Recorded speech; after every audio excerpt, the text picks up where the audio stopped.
Hi guys, मेरे YouTube channel में आपका हार्दिक स्वागत है। अगर आपने अभी तक चैनल को सब्सक्राइब नहीं किया तो चैनल को सब्सक्राइब कर लें, बेल आइकन पर हिट करें, उसके बाद ऑल पर क्लिक कर दें ताकि आने वाले सभी नोटिफिकेशन आपको मिलते रहें। वीडियो को लाइक और कमेंट करें, शेयर करें ज़्यादा से ज़्यादा फ्रेंड्स के साथ, ताकि सभी को जो है इस आने वाले सेशन है या अभी जो सेशन चल रहे हैं उनका सभी का बेनिफिट मिल सके। तो आइए स्टार्ट करते हैं, देर ना करते हुए। क्वेश्चन जो मैंने लिया ग्रेविटेशन चैप्टर से लिया है। All India pre medical test आपके आया हुआ है। All India pre medical test में या IPMT में जितने भी मैं क्वेश्चन ले रहा हूँ आपके प्री मेडिकल टेस्ट, उसमें भी अभी भी जो फिलहाल मैं ले रहा हूँ all India pre medical test में आए हुए क्वेश्चन है, जो अभी नीट नाम से हो रहा है। तो the acceleration due to gravity small g and mean density of the earth rho are related by which of the following relation. पूछ रहा है कि अर्थ की एक्सेलरेशन ड्यू टू ग्रेविटी जो है और जो मीन डेंसिटी है मतलब औसत घनत्व है, उनमें संबंध क्या होगा। कौन सा एक्सप्रेशन जो रिप्रेजेंट करेगा चारों में से। कह रहा है where capital G is the gravitational constant and capital R is the radius of the earth. तो देखो क्वेश्चन में क्या क्या बोल रहा है। अब देखो, एक तो एक्चुअल कंसेप्ट होता है कि हम देखेंगे कि किस किस चीज़ों में रिलेशन निकलवा रहा है, उससे रिलेटेड कौन सा फॉर्मूला होता है, डेरिवेशन से हमको डायरेक्ट फार्मूला पता हुआ होता है। तो देखो, इसका एक्चुअल कंसेप्ट मेरा बताने का मेन मोटो नहीं है, लेकिन फिर भी बता दे रहा हूँ आपको, ओरली बता दे रहा हूँ। और उसके बाद जो है आप समझ सकते हैं, ओरली बताऊँगा पूरा। देखो, स्मॉल जी इक्वल टू होता है मतलब ग्रेविटेशनल फील्ड का फॉर्मूला होता है small g equal to capital G into mass upon में R²। तो यहाँ पर हमें वो मास को रिप्लेस करना है किससे, मीन डेंसिटी से। तो हम जानते हैं मास इक्वल टू क्या होता है, volume into density. Mass equal to volume into density. Mass की जगह क्या वॉल्यूम क्या रख देंगे, स्फीयरिकल शेप माना जाता है ना इस रेस्पेक्ट में अर्थ को। तो 4/3πr³ और इंटू में डेंसिटी। यहाँ से सॉल्व करके निकालेंगे तो डेंसिटी का एक्सप्रेशन निकल के आ जाएगा आपका। ठीक है, पहला ऑप्शन आ जाता है उसमें निकल करके आपका सीधा। एक तो एक्चुअल मेथड रहा। अब मान लो किसी को एक्चुअल कंसेप्ट पता ही ना हो, तो मेरा यही मेन मोटो है कि तब भी वो क्वेश्चन को कैसे कर ले जाए, मतलब या तो वो एग्जैक्ट आंसर तक पहुंच जाए या फिर एक्चुअल आंसर के करीब पहुंच जाए। तो देखते हैं, आइए ट्राई करते हैं। तो इसमें क्वेश्चन में पूछा, रिलेशन पूछा है। अब लेकिन हमको कोई एक क्वांटिटी सीधा नहीं पूछा कि इस क्वांटिटी का बताओ, लेकिन हमको ऑप्शन देख के हमको पता चल रहा है कि सबका रो का रिप्रेजेंटेशन है। तो अगर हम ये क्रॉस चेक कर लें अगर डायमेंशन से, यूनिट से या फिर डायमेंशन से, कि क्या रियल में डायमेंशन जो है डेंसिटी की ही बना रहा है ये सब एक्सप्रेशन, ये वाला या फिर ये वाला या फिर ये वाला, कौन सा इनमें से एक्सप्रेशन डेंसिटी का डायमेंशन बना रहा है। तो डेंसिटी का डायमेंशन क्या हो जाएगा, डेंसिटी इक्वल टू क्या होता है, मास अपॉन वॉल्यूम।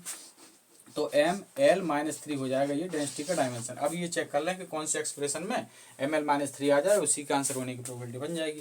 तो देखो, इसमें 3g, 3 की कुछ होगी नहीं, g की LT-2 हो जाएगी, 4π की कुछ नहीं होगा, कैपिटल G का क्या हो जाएगा MLT माइनस, या तो आप ऐसे निकाल लें भूल जाए करें तो, कैपिटल G की डायमेंशन फोर्स इक्वल टू क्या होता है G m1m2 अपॉन में R² से। या फिर आपको डायरेक्ट याद ही रखा करो, तरीका मैं बता दे रहा हूँ, मेरे तो रिफ्लेक्स में आ गया है। कैसे करो, MLT लिख लो, फिर 132 लिख दो, 132, मतलब इसके आगे ऊपर 1, इसके पावर में 3 और इसके पावर में 2। फिर क्या करो, शुरू वाले और लास्ट वाले के आगे माइनस का साइन लगा दो, बीच वाले प्लस का ही रहने दो। ये हो जाती है डायमेंशन कैपिटल G की, ग्रेविटेशनल कांस्टेंट की। ठीक, तो मैंने तरीका बता दिया।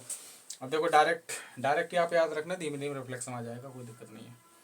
अब कैपिटल G का MLT, तो T-2 हो जाएगा, M का -1, L का प्लस का 3, ठीक, R का L हो जाएगा। अब देखो, L से ये एक L कैंसिल आउट हो गया, T-2 से T-2 कैंसिल आउट हो गया। अब क्या बचा, M का पावर -1 ऊपर गया, M का पावर प्लस का 1 हो गया, और L का पावर प्लस का 3 गया ऊपर, L का पावर माइनस का 3 आ गया। तो यही तो डेंसिटी की डायमेंशन है। इसका मतलब है कि ए ऑप्शन होने की प्रोबेबिलिटी बन गई। अब दूसरा देख लेते हैं। दूसरे में 3g वही उसी तरीके से निकालते हैं, LT-2 अपॉन में 4π की कुछ होगी नहीं, जी की क्या हो जाएगी m-1 L प्लस का 3 और t का -2 R³ मतलब L का क्यूब। तो देखो, यहाँ से क्या करेंगे, T-2 पूरा T-2 कैंसिल आउट हो गया, ठीक है, और L का पावर 1 ऊपर, प्लस का 1 है नीचे, L का पावर बन गया 6, तो ऊपर पहुंचा -6 मतलब L का पावर -5 हो गया, और M का पावर ऊपर पहुंचा तो प्लस का 1 हो गया। अब ये तो ऐसा होता नहीं है कि M L का पावर -5, ये तो होती नहीं डेंसिटी डायमेंशन, मतलब ये B ऑप्शन नहीं हो सकता। C देख सकते हैं, तीसरा ऑप्शन 4π की कुछ होगी नहीं, G की क्या हो जाएगी LT-2 R² क्या हो जाएगा, R² मतलब L का स्क्वायर अपॉन में G का करेंगे वही -1 एल का प्लस का 3 और टी का पावर -2। तो देखो टी का पावर -2 से टी का पावर -2 पूरा पूरा कट गया। एल का पावर क्यूब ही ऊपर हो गया, देखो एल स्क्वायर और एल का पावर क्यूब और एल का पावर क्यूब नीचे है। अब ये किसका डायमेंशन बन गया, ये केवल मास का बना, जबकि हमको किसकी चाहिए, डायमेंशन डेंसिटी की। तो इसका मतलब ये भी एक्सप्रेशन सही नहीं लिखा हुआ है। जब डेंसिटी के इक्वल आप इस एक्सप्रेशन को लिखना है, इसका मतलब डेंसिटी की डायमेंशन इसके बराबर होनी चाहिए ना। तो ये भी नहीं हुआ। डी देख लो 4πg, 4π की कुछ होगी नहीं, पाई भी एक नंबर है।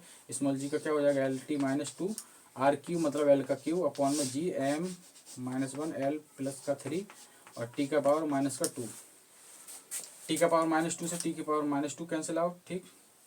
एल का पावर 3 है और एल का पावर नीचे क्या है, नीचे भी एल का पावर 3 है, और लेकिन ये एक एल और है, तो पहले तो ये एल का पावर 3 से एल का पावर 3 काट दो, ठीक है। अब ऊपर ये पहुंचेगा तो ये क्या पहुंच जाएगा, एम का पावर प्लस का 1। तो एम का पावर प्लस का 1 और एक ये एल बचा, तो ये तो एक्स्ट्रा, ये तो ऐसा तो बन रही ना कि एम एल, ये तो नहीं होती है ना डायमेंशन डेंसिटी की, वो क्या होती है, एम एल माइनस क्यूब होती है। इसका मतलब ये भी नहीं होगा। अरे ये क्या होगा, ये तो बहुत अच्छा रहा, 3 ऑप्शन एलिमेंट हो गए। देखो बी भी नहीं हो सकता, सी भी नहीं हो सकता, डी भी नहीं हो सकता। आंसर क्या बचा, ए। यही आंसर है, यही आंसर दिया हुआ है। तो क्या हुआ कि हमको पता ही नहीं था एक्चुअल कंसेप्ट, तब भी हमने प्रोबेबिलिटी 50% प्रोबेबिलिटी की तो बात छोड़ो, पूरा का पूरा हमारा पूरी तरीके से क्वेश्चन ही हो गया, मतलब प्लस का 4 आपका मार्क आ गया पूरा पक्का। 3 ऑप्शन एलिमेंट हो गए ना, तो कितना अच्छी बात है ये। तो इस क्वेश्चन में तो 3 ऑप्शन एलिमेंट हो गए, और अगर ऑप्शन 2 भी एलिमेंट हो जाते तब भी मैंने इंटेलिजेंट गैसिंग की मेरी इंट्रोडक्शन वीडियो में जाकर देख सकते हैं प्ले लिस्ट पर। तो उसमें मैंने बताया कि कैसे एग्जाम्पल दे करके कि नीट में आपके जो 1/4 नेगेटिव मार्किंग रहती है, तो इसमें अगर आप 2 ऑप्शन भी एलिमिनेट करके मिनिमम 4 क्वेश्चन कर रहे हो इस तरीके से कि 2 ऑप्शन एलिमिनेट करते हो 4 क्वेश्चन मिनिमम कर रहे हो, तब भी आपका हमेशा पॉजिटिव स्कोर आएगा। इसमें तो पूरे तरीके से 3 ऑप्शन एलिमिनेट हो गए। देखो तो कभी कभी ऐसा भी होता है 3 ऑप्शन एलिमिनेट हो जाते हैं। तो बाकी वीडियो को लाइक करें, कमेंट करें, शेयर करें ज़्यादा से ज़्यादा फ्रेंड के साथ, और चैनल को सब्सक्राइब करके रखें। वीडियो देखने के लिए बहुत बहुत धन्यवाद।